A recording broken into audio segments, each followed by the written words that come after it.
Assalamu alaikum. Bonjour à tous, je suis Ismail du blog Arabe Réussite et je vous souhaite la bienvenue dans cette nouvelle vidéo pour apprendre à lire l'arabe. Aujourd'hui, nous allons parler des lettres qui ne peuvent pas s'attacher aux lettres qui les suivent et de la manière d'écrire les lettres de manière isolée à la fin ou parfois au milieu des mots. Dans le cours numéro 3, nous avons vu que les lettres arabes s'écrivent différemment selon leur position dans le mot. Par exemple, dans les mots balad, jabal et maktab, la lettre ba est selon le cas placée au début, au milieu ou en fin de mot et s'écrit de manière différente. Il y a malgré tout des ressemblances dans chacune de ces écritures et on parvient facilement à reconnaître la lettre ba dans chacun de ces mots. Il existe une quatrième manière d'écrire les lettres arabes, c'est de les écrire de manière isolée. Nous avons vu cette écriture brièvement dans le cours numéro 3, où j'avais indiqué qu'on l'utilisait lorsqu'on avait besoin d'écrire une lettre en dehors d'un mot, comme par exemple lorsqu'on fait la liste des lettres de l'alphabet. Cette manière d'écrire les lettres de manière isolée se rencontre également parfois en milieu ou en fin de mot, lorsqu'une lettre fait suite à une lettre qui ne peut pas s'attacher. Pour illustrer cela, nous allons utiliser le mot qui désigne la poussière en arabe. En arabe, poussière se dit turab, comme indiqué à la droite de l'écran. Dans ce mot, la lettre ba est située en fin de mot, comme dans le mot maktab, mais s'écrit de manière différente car elle est isolée. La raison de son isolement est que la lettre alif ne peut pas s'attacher à la lettre suivante. Il existe en arabe au total 6 lettres que l'on ne peut pas attacher à la lettre suivante. La lettre alif, comme dans l'exemple du mot turab, la lettre dal, comme dans le mot badal, qui veut dire remplaçant, la lettre ra, comme dans le mot barad, qui veut dire la grêle, la lettre zay, comme dans le mot jazar, qui veut dire carotte, la lettre waw, comme dans le mot malfouf, qui veut dire le chou, le légume, et la lettre dhal, comme dans le mot kadhib, qui veut dire mensonge. La lettre dhal est une nouvelle lettre et nous allons revenir sur sa prononciation dans quelques instants. Donc dans chacun de ces mots, l'avant-dernière lettre, indiquée ici en bleu, ne peut pas s'attacher à la lettre suivante. Par conséquent, la dernière lettre de ces mots, indiquée en rouge, s'écrit de manière isolée, comme ici la lettre ba dans le mot turab, la lettre lam dans le mot badal, la lettre dal dans le mot barad, la lettre ra dans le mot jazar, la lettre fa dans le mot malfouf, et à nouveau la lettre ba dans le mot kadhib. La lettre zal est une lettre qui n'existe pas en français. Elle s'écrit comme la lettre dal avec un point que l'on rajoute au-dessus.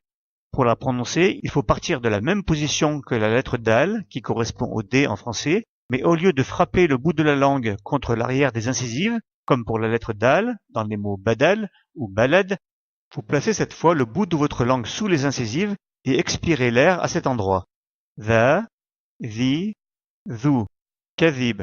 Si vous avez étudié l'anglais, la prononciation de la lettre zal correspond aux lettres th comme dans le mot together. Revenons maintenant aux lettres qui ne peuvent pas s'attacher à la lettre suivante. Alif, dal, ra, zay, waw et dhal. Si la lettre qui leur fait suite est la dernière lettre du mot, elle s'écrit de manière isolée, comme dans les exemples que nous venons de voir. Mais lorsque la lettre qui vient à leur suite n'est pas la dernière lettre, on l'écrit comme si on commençait un nouveau mot, sans ajouter d'espace. Voyons des exemples de ce cas pour chaque lettre. Ja'alis, Jadid, Karim, Zamil, Walad et Ladhiz, qui est un adjectif qui veut dire délicieux. Dans chacun de ces mots, la lettre en bleu ne peut pas s'attacher à la lettre suivante, et la lettre en rouge qui vient à leur suite n'est pas la dernière lettre du mot. On l'écrit donc comme en début du mot. Il est également possible qu'une lettre s'écrive de manière isolée en milieu de mot lorsqu'elle suit une lettre qui ne s'attache pas et qu'elle ne peut elle-même pas s'attacher à la lettre qui la suit. Prenons l'exemple du mot zawaj, qui veut dire mariage, pour y voir plus clair. Dans ce mot, la lettre waw fait suite à la lettre zay, qui ne s'attache pas à la lettre suivante, et comme la lettre waw ne s'attache pas non plus à la lettre suivante, on l'écrit de manière isolée. Même chose pour la lettre alif, elle vient après la lettre waw, qui ne s'attache pas à la lettre suivante, et comme elle-même ne s'attache pas non plus à la lettre suivante, on l'écrit aussi de manière isolée. Remarquez ici que l'écriture de la lettre zay en début de mot est similaire à son écriture isolée. C'est le cas pour chacune des 6 lettres qui ne s'attachent pas à la lettre suivante. Pour résumer, retenez qu'en arabe, il existe 6 lettres qui ne s'attachent pas à la lettre suivante. Si la lettre qui suit est la dernière lettre du mot, on l'écrit de manière isolée, comme la lettre ba dans le mot kitab, à cause de la lettre alif qui ne s'attache pas. Si la lettre qui suit n'est pas la dernière lettre du mot, on l'écrit comme en début de mot, comme la lettre ya dans le mot karim, à cause de la lettre ra qui ne s'attache pas. Enfin, si une lettre qui ne peut pas s'attacher à la lettre suivante se trouve en milieu de mot à la suite d'une autre lettre qui ne peut pas s'attacher, on l'écrit de manière isolée, comme la lettre alif dans le mot razael, à cause de la lettre zay qui ne s'attache pas. Voilà pour aujourd'hui, j'espère que vous avez aimé cette vidéo. N'hésitez pas à me laisser un commentaire si vous n'avez pas compris un point en particulier. Pour suivre les prochains épisodes de cette série, abonnez-vous à ma chaîne.